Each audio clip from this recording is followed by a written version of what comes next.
The movie opens in the chaos of war as Japanese soldiers fall under heavy fire with the American soldiers, and Desmond is seen being carried away from the battlefield on a stretcher, wounded but alive.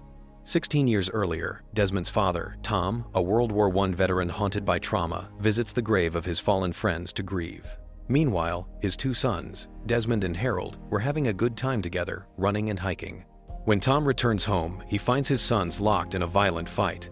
In a sudden burst of fear and anger, Desmond pushes Harold and strikes him with a brick, causing him to collapse. Their mother, Bertha, rushes to Harold along with Tom, and they carry the injured boy inside. Moments later, Desmond enters the house and notices an image that mirrors what he has just done, marked with the words, "Thou shalt not kill." The sight deeply unsettles him. Tom attempts to punish Desmond, but Bertha intervenes. She reassures Desmond that Harold will recover and explains that taking another person's life is one of the greatest sins. The realization that he nearly killed his own brother leaves a lasting mark on Desmond and firmly anchors his belief in the commandment, "Thou shalt not kill." 15 years later, Desmond is cleaning the windows of his church when a serious accident occurs nearby. Without hesitation, he rushes to the scene, pulls a trapped man from beneath a car, and uses his belt as a tourniquet to stop the bleeding. He then escorts the injured man to the hospital. There, Desmond becomes drawn to a nurse named Dorothy and is immediately captivated by her presence. Pretending that he wants to donate blood, he stays behind simply to talk to her. The following day, Desmond dresses neatly and announces to his family that he has met a nurse he intends to marry, while Tom questions whether he has even spoken to her properly. Overwhelmed with excitement, Harold runs toward him, causing Desmond to rush out. At the hospital, Desmond notices a soldier with severe facial injuries, a quiet reminder of the cost of war. Dorothy recognizes him from the previous day, and Desmond awkwardly but earnestly flirts with her. Desmond later takes Dorothy to the movies, spending more time gazing at her than watching the screen. As they leave the theater, he pulls her away from an oncoming car and kisses her without warning. She reacts angrily and slaps him, but despite the rough moment, a genuine romantic connection begins to form between them.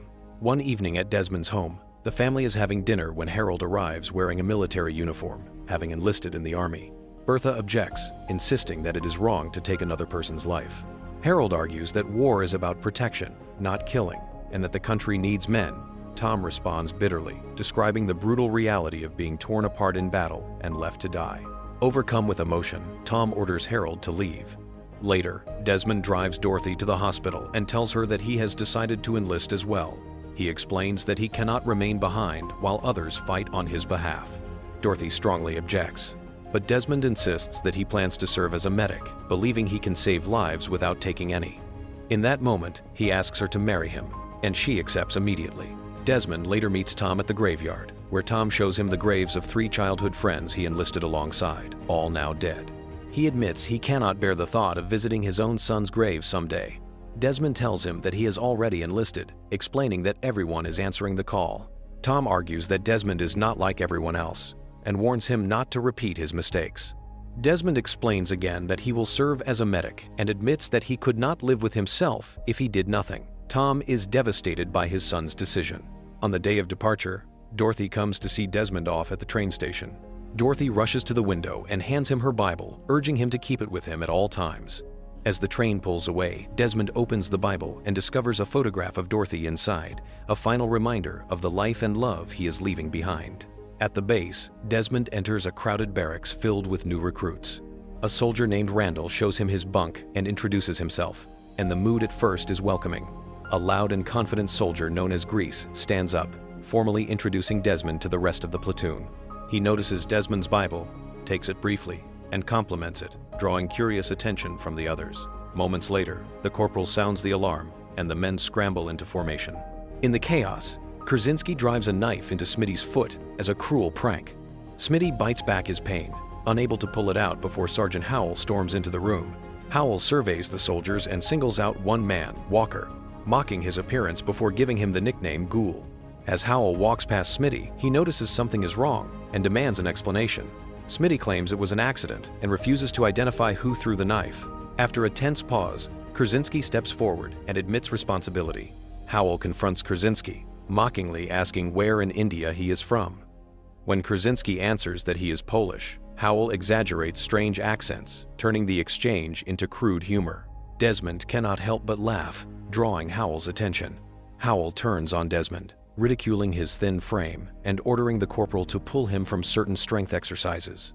Howell then returns to Smitty, yanks the knife from his foot, and orders the platoon to move out, humiliating another soldier by forcing him to remain undressed as punishment. Training intensifies. Howell teaches the men how to tie a bowline knot, criticizing nearly everyone. When he inspects Desmond's knot, he openly mocks it, declaring it useless and implying it will not save his life. During physical training, Smitty deliberately shoves Desmond off the climbing wall to gain an advantage, but Desmond refuses to quit.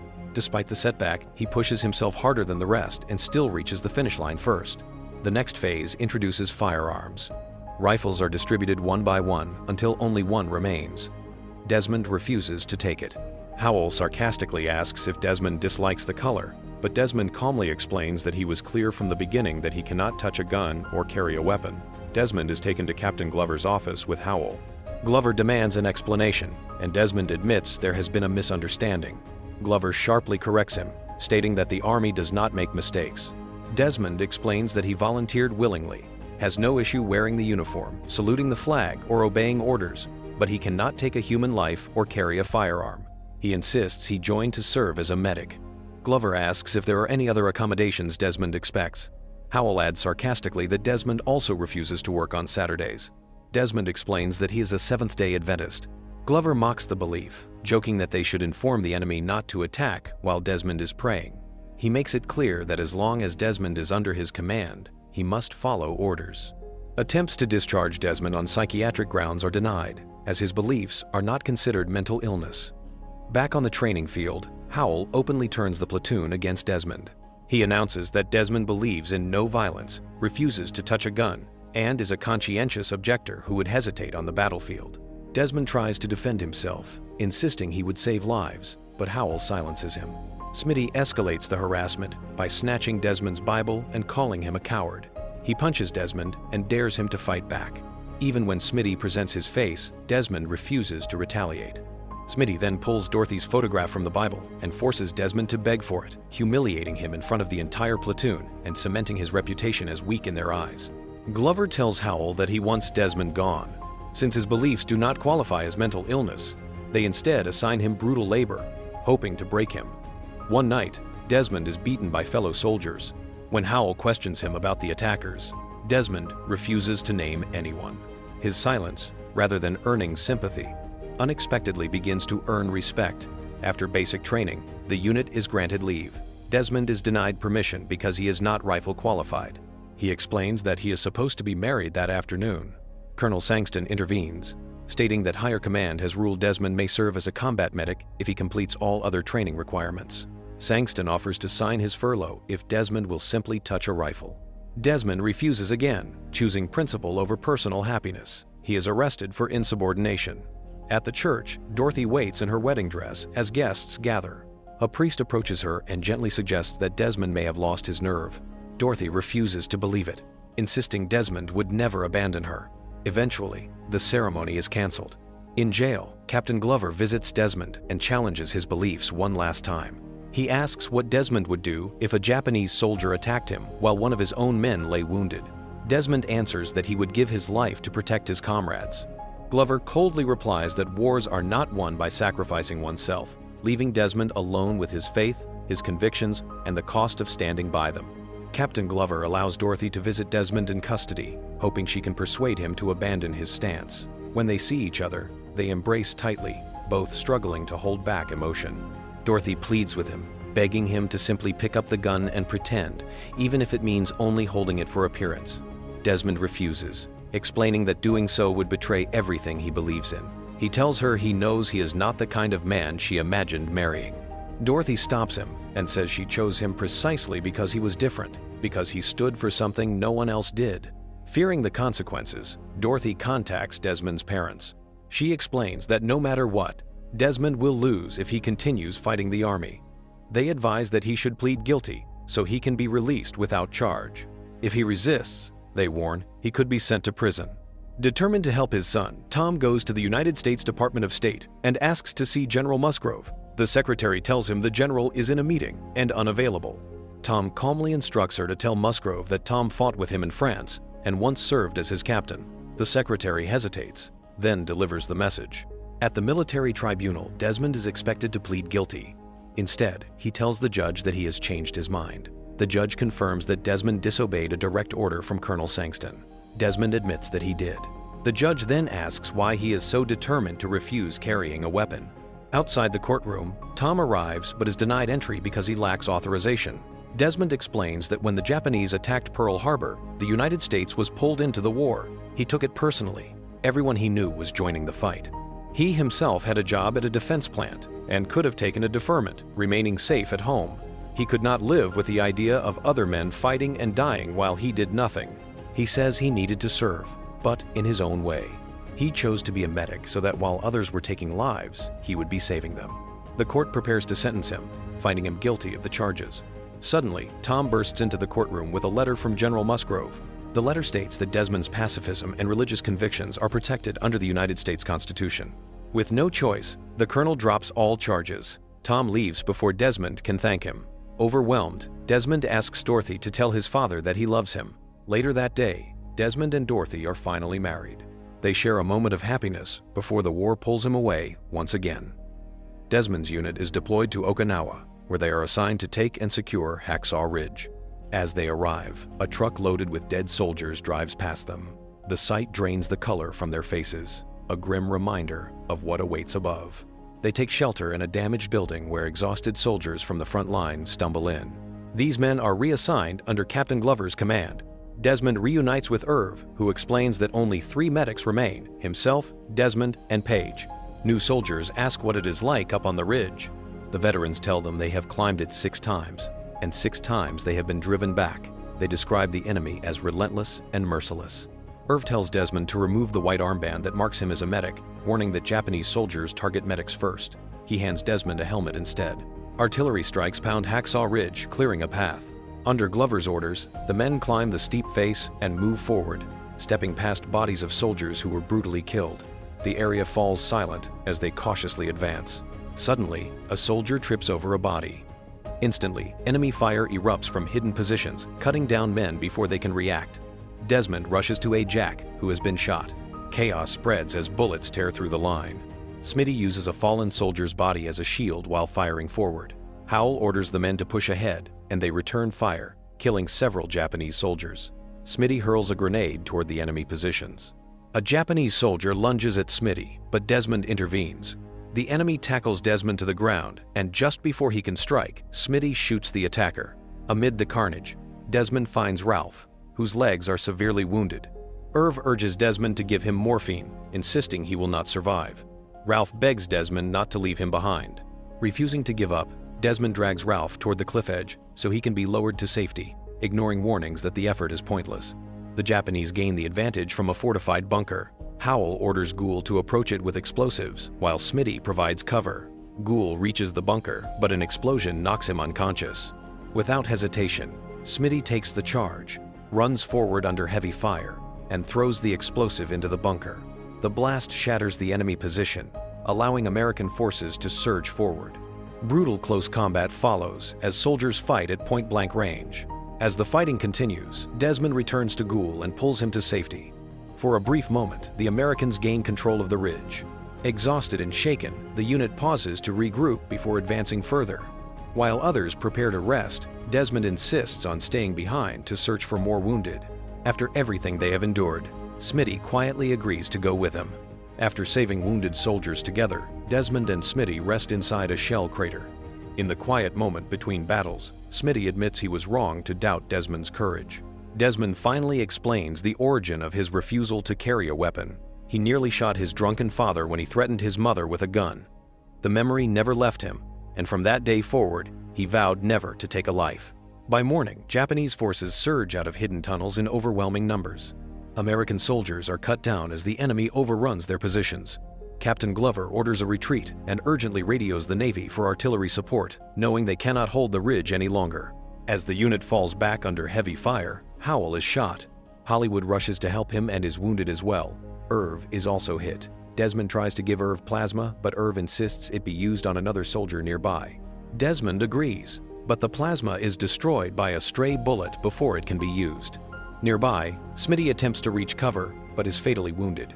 Protected briefly by the artillery barrage, Desmond reaches him, but Smitty dies before Desmond can get him to the cliff. As the remaining soldiers scramble down the ridge to safety, Desmond breaks down in grief. Just as he prepares to leave, he hears the cries of wounded men still trapped above.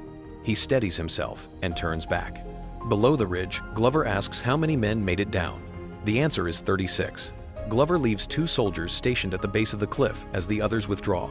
Above, Desmond treats Harry and then notices another wounded soldier nearby. He gives the man morphine and promises to return. Desmond drags Harry to the cliff edge and remembers the bowline knot from training. Using it, he lowers Harry down. The 2 soldiers below catch him and carry him to safety. Desmond repeats the process again and again, lowering one wounded soldier after another into waiting hands. Realizing there are still men alive on the ridge, Glover orders the artillery strike stopped, even though it was protecting Desmond. The guns fall silent, but Desmond continues his mission alone. While moving through the battlefield, he narrowly avoids Japanese patrols. When a wounded soldier named Bob cries out, Desmond rushes to him, hides him under dirt, and covers both of them with the body of a dead soldier. Japanese troops pass by. One returns and stabs the body with a bayonet before leaving. Desmond checks himself and Bob and realizes they are unharmed. He then carries Bob to the cliff and lowers him down. Below, Glover requests reinforcements, but is told it will take a full day. Back on the ridge, Desmond is spotted and fired upon. He dives into a tunnel as a grenade is thrown inside. He escapes deeper underground and finds himself inside a Japanese position. He hides silently, even tending to a wounded enemy soldier before slipping away. Throughout the night, Desmond continues rescuing the injured. One frightened soldier fires blindly until Desmond clears the dirt from his eyes and calms him. Again and again, Desmond lowers wounded men down the cliff, whispering a prayer each time, asking for the strength to save just one more. At dawn, Desmond returns for Howell and Hollywood. He takes Hollywood first, promising to come back. When Hollywood reaches the base, medics rush him away. One soldier recognizes him and alerts Glover, explaining that dozens of men believed to be dead are returning from the ridge. Glover enters the medical tent and sees the wounded filling every space. When he asks who saved them, the answer is Desmond. Back on the ridge, Desmond returns for Howell, but is nearly killed by a sniper. His helmet deflects the bullet. Desmond draws the sniper's attention, while Howell shoots the enemy. Desmond then builds a makeshift carrier and drags Howell under fire toward the cliff. As bullets tear through the air, Howell fires back to protect them. At the edge, Howell mocks Desmond's bowline knot, but Desmond lowers him successfully. With Japanese soldiers closing in, Desmond ties himself to the body of a fallen soldier and lowers both down. Below, Howell orders covering fire to protect Desmond as he descends. Desmond reaches the ground, trembling from exhaustion. Glover asks if he is wounded, but Desmond says he is not. As medics wash the blood from him, Desmond asks about Irv and learns that he did not survive. Later that day, Captain Glover formally apologizes for dismissing Desmond's beliefs. He announces that the next assault on the ridge will take place on Saturday, but he refuses to begin without Desmond. On the morning of the attack, the entire operation is delayed until Desmond finishes his Sabbath prayers. With reinforcements and intelligence about the enemy tunnels, the Americans regain momentum. During a final ambush, in which Japanese soldiers pretend to surrender, Desmond saves Glover and others by deflecting incoming grenades. He is wounded in the blast. As he is carried away on a stretcher, he asks for his Bible. A fellow soldier rushes back to retrieve it. The battle is won. As Desmond is lowered from the ridge one last time, he clutches Dorothy's Bible to his chest, the same faith that carried him through the bloodiest fight of his life. Make sure to subscribe and turn on notifications so you can watch more videos like this. Thanks for watching.